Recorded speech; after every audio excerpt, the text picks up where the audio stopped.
So I learned this lesson a long time ago and I had to relearn it, but when I got my first apartment that had laundry units, I bought a side-loading GE unit for like $60. I thought I was pretty clever, and I was really impressed with the unit, how dry the clothes came out because it spins so hard. But it didn't take long before it started shaking like crazy. I took it apart and found that there was something wrong with the arm that holds the basket. And that's no surprise, because that's what goes wrong with side-loading units after 5 or 6 years, almost indiscriminately, regardless of the brand. So I'm hearing.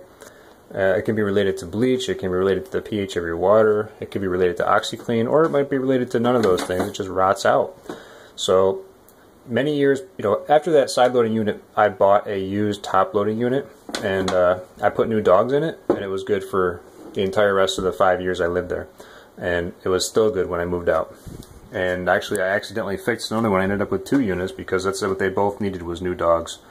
So when I moved into this new home, where we had to have stacking units, just because of the way the home was set up, I decided to make the same mistake again. I forgot all about it. I bought a set of used Samsung side-loading units, and they were 5 or 6 years old. Brought it home. It worked.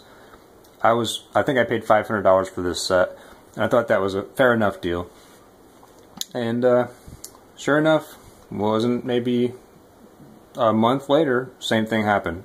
It let loose. Apparently, like, one more of those arms just broke, and the thing was shaking like crazy. Couldn't even do a load of laundry, really at any kind of full amount of spin. So I realized my mistake.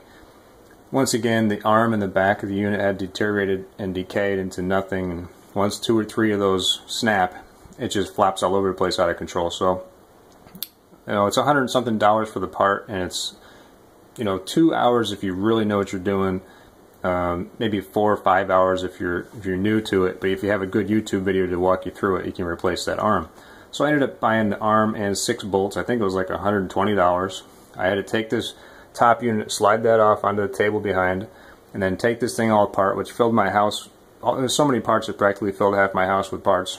So I was able to reinstall the arm, brand new bolts, put it all back together. Probably took me 4 hours, and it's good to go. Now, it's still not perfect. I still feel like I have a little more wobble than I would expect, but it's able to spin these clothes at a really high speed, and they come out super, super dry.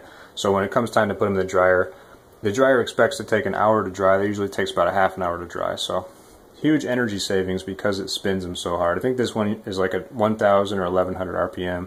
Some of the new units are at 1,300, maybe 1,400 RPM, and it's also very energy efficient, even though it's spinning them so hard. I think I calculated something along the lines of like 2 cents worth of electricity to do a load of laundry. It was maybe it was even less. It was a very small amount. So, not including the dryer, of course. So when you have a nice sunny day, you can do a load of laundry for 2 cents and hang them out to dry or whatever. So that was the lesson I learned. Never buy a used side-loading wash machine unless you are getting an absolutely killer deal on it. In this case, I did not get a killer deal. I spent $620. I could have got a brand new 1,400 RPM unit for $500.